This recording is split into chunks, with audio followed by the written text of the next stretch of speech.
పరమేశ్వరుడికి 63 నయనాలు ఉంటారు. దానిలో మన తెలుగు ప్రాంతంలో భక్త కన్నప్ప విశేషమైన అపారమైన భక్తిని ఈ లోకానికి అందించారు.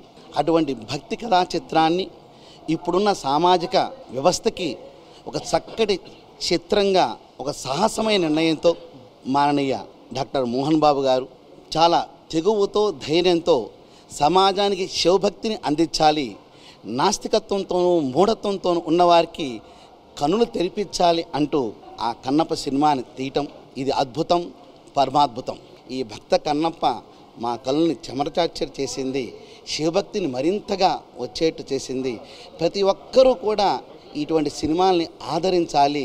మనసులు మమైకం అవుతూ ఒక భక్తుడిగా మనమే మారిపోయాం అన్నట్టుగా మంచు విష్ణు గారి యొక్క నటన కానివ్వండి, శివపాత్రధారిలో జీవించిన అక్షయ్ కుమార్ గారు కానివ్వండి, ప్రభాస్ గారు ఒక చక్కటి రుద్ర అనే పాత్రలో మాలాగా ఒక భక్తుడిగా ఒక రుద్రుడి యొక్క పాత్రలో పరమేశ్వరుని ఆజ్ఞని శిరసావహించి ఆయన నడిపిన తీరు కూడా ఎంతో ఆనందదాయకము.